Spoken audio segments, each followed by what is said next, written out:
Prim-ministrul LEANCA a ținut un discurs la adunarea generală a Organizației Națiunilor Unite. Evenimentul a avut loc la 26 septembrie 2013 la New York, în cadrul celei de-a 68-a sesiuni a adunării generale ONU. În luarea sa de cuvânt, premierul a pus accent pe dezvoltarea economică, securitatea energetică, drepturile omului și reglementarea transnistreană. LEANCA a opinat că aspectele ce se referă la eradicarea sărăciei, asigurarea drepturilor omului, toleranța, accesul la educație de calitate, nediscriminarea, crearea locurilor de muncă decente pentru toți, conservarea naturii și a biodiversității ar trebui să fie prioritare în următorii ani pe agenda Programului Națiunilor Unite pentru Dezvoltare. Șeful guvernului a accentuat rolul instituțiilor internaționale în asigurarea drepturilor omului în Republica Moldova și a reiterat că acest obiectiv este unul prioritar pentru țara noastră. We welcome the inaugural opening earlier this week of the high-level dialogue on sustainable development as a key step towards the implementation of the Rio +20 outcome document. We expect that the high-level dialogue will enforce and put into action the three pillars of sustainable development: economic prosperity, social equity, and environmental protection, with a firm commitment of the member states to deliver on those priority areas.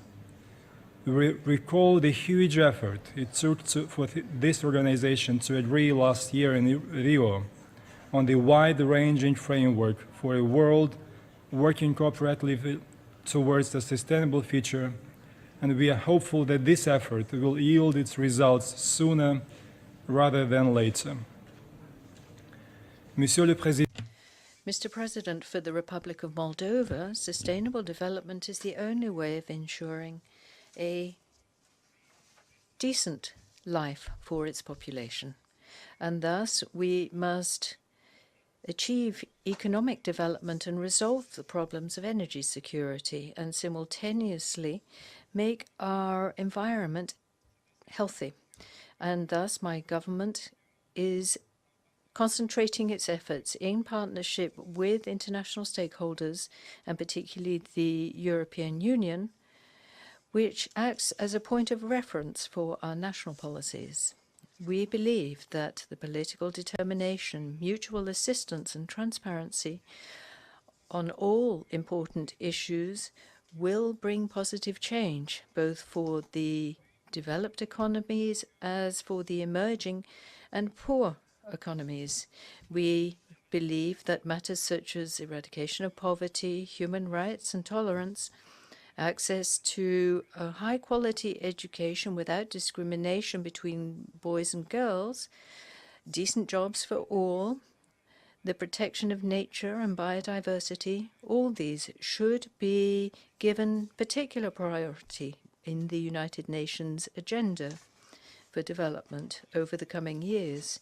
Intersectoral cooperation is also a key issue, and it is for this reason that international partners, the community of donors, including the private sector and civil society, should work hand in hand with the United Nations and governments in order to mobilize the necessary funding and channel it towards concrete projects that are results-based and also towards investment in these essential spheres. I would also like to talk about problems of migration and the dynamic of populations. The United Nations have frequently recognized that migration may be beneficial, both for the development of the countries of origin and for the countries of destination, when international cooperation is strengthened and appropriate policies are in place. And that certainly applies in the case of the Republic of Moldova, where migration has contributed to macroeconomic stability over recent years. Simultaneously, we are undergoing a phase of considerable change that can influence our paradigm in terms of population, economy, social structure, and security.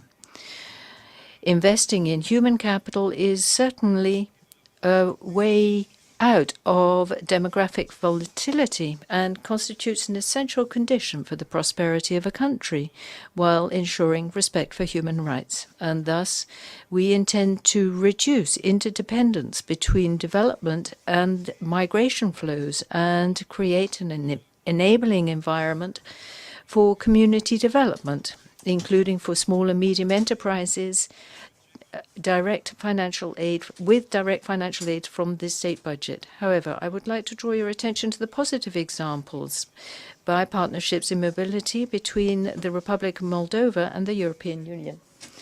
This initiative has enhanced the capacity of the government to formulate and implement migration policies and to identify shared priorities with the European Union and develop innovative and strategic legislative initiatives based on best practices.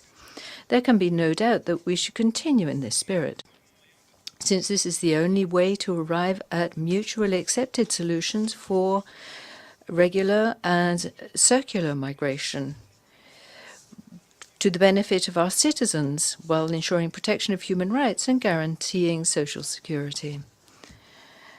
Mr. President, may I touch on one of the most important achievements of our August Assembly, namely the adoption of the Arms Trade Treaty, which was made possible after several years of debate and intense negotiation on the regulation of world arms trade.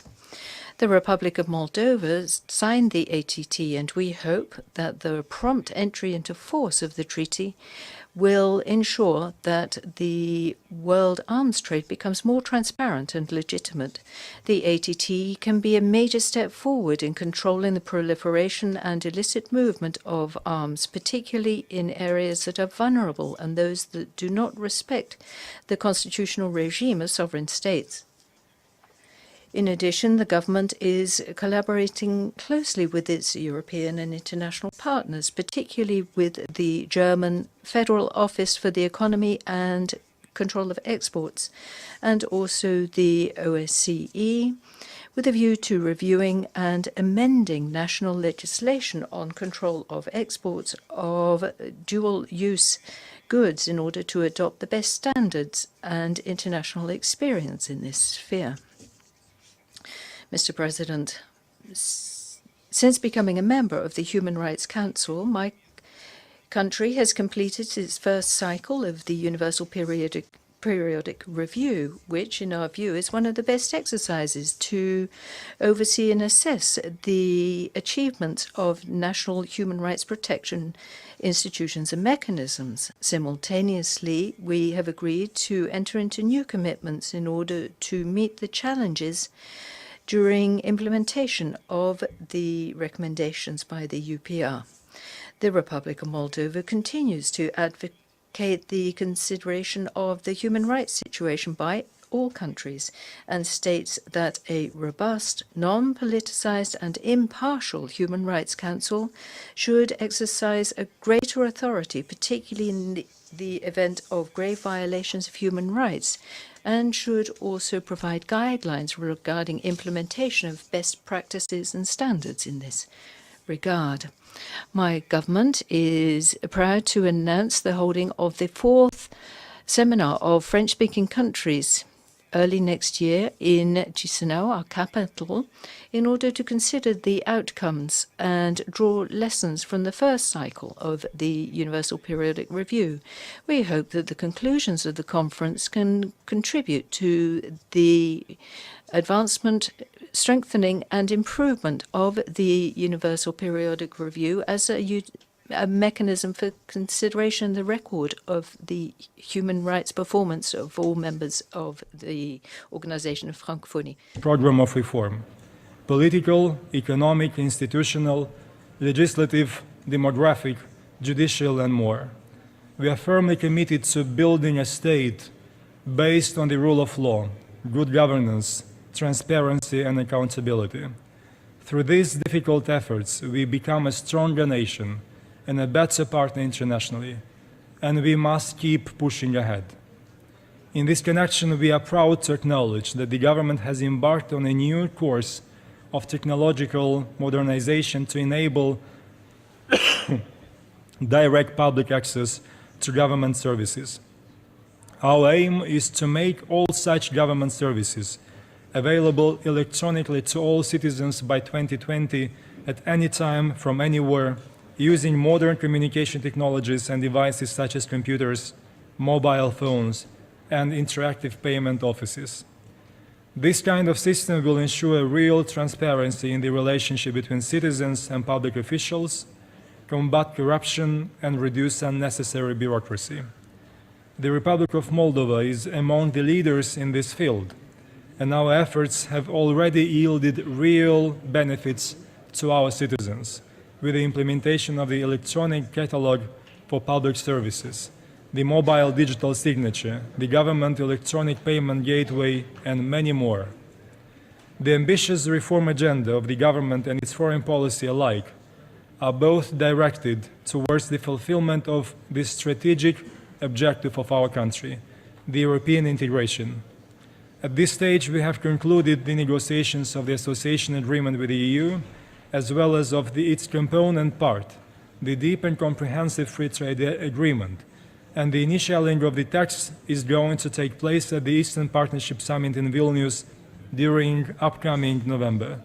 All these actions, the political association with the EU, the economic approximation, and the perspective of the visa-free travel for our citizens are bringing us closer to our final goal, the EU integration, and are opening new perspectives for political and economic cooperation in the region.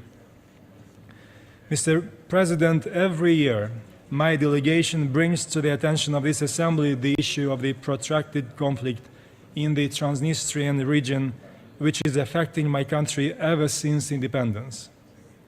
As a nation who values national consolidation and unity, this conflict is a constant challenge which undermines our development efforts. The political settlement of the conflict and the reintegration of the country is our strategic priority. It envisages uniting the population from the both bank of the Dniester River around shared goals and providing them with a better future. It also means removing one of the most fundamental challenges to our national security, economic development, and social cohesion.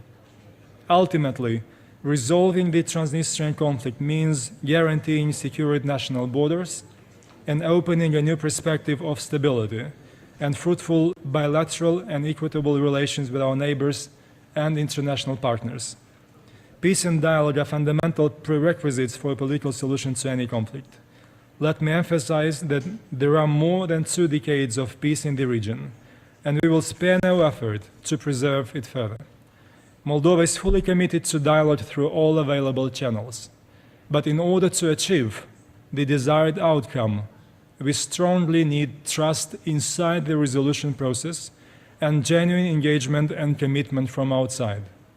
We advocate for the continuation of the confidence-building measures, activities which have been taking place since 2007 with the support of the UNDP and the European Union, aiming at bridging the gaps between all the stakeholders from the both banks, involving local authorities, business communities, and the civil society. The vision of the government of the Republic of Moldova for a final solution of the conflict, which I will delineate further on, is unambiguous and inclusive. First, the comprehensive and viable solution must be based on the respect for sovereignty and territorial integrity of the country. We are open for a reasonable compromise on a special status of the region within the Republic of Moldova, which would provide the population from the left bank with a comfortable and guaranteed level of self-governance in various areas of public life. There should be a single constitutional, economic, and defense space within internationally recognized borders of Moldova. At the same time, the Republic of Moldova should remain a functional state which continues to advance on its European path and makes every effort to allow the population and the business communities from the both banks to equally benefit from our extensive partnership with the European Union and hopefully within the European Union.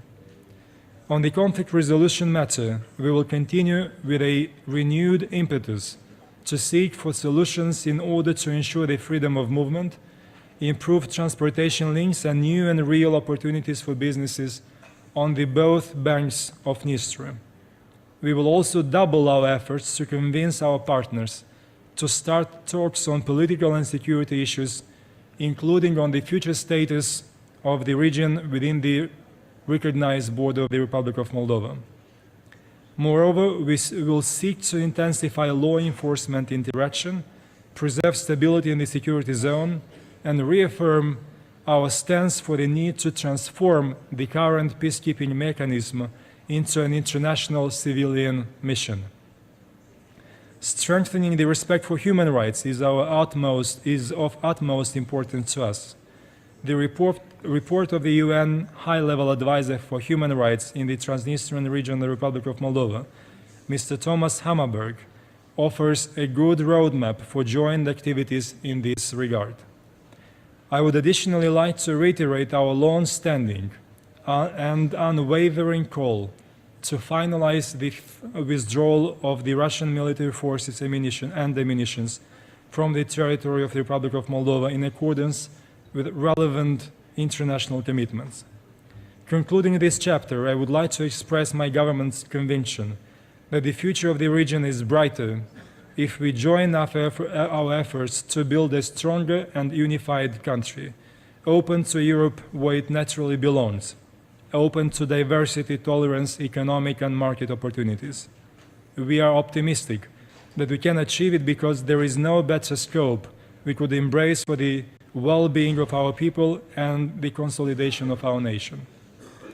Mr. President, the Republic of Moldova places peace and real constructive dialogue above any political goals and ambitions. We follow with great concern the continuing violence in the Middle East and abhor the loss of so many lives and future resulting perhaps in an irremediable maiming of the consciousness of a whole generation, not only in the conflict zones, but worldwide. The refugee crisis in Syria magnifies the woes of war. Hundreds of thousands of people have been displaced as they try to save their lives and find peace. My own country has offered protection to a number of Syrian refugees and recognized the significant burden that Syria's neighbors and other receiving countries, many in Europe, face as they seek to alleviate the Syrian refugees' suffering and offer them a better chance for survival and affirmation of their basic human rights.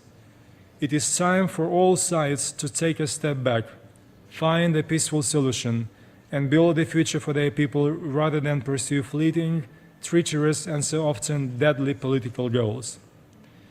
In concluding, Mr. President, I would like to express the hope that during the current session, the members of this Assembly will succeed in reaching valuable decisions on topic issues such as sustainable development, peace and security, human rights, and many others. My delegation is willing and open to make its contribution in a collaborative and constructive way. Thank you.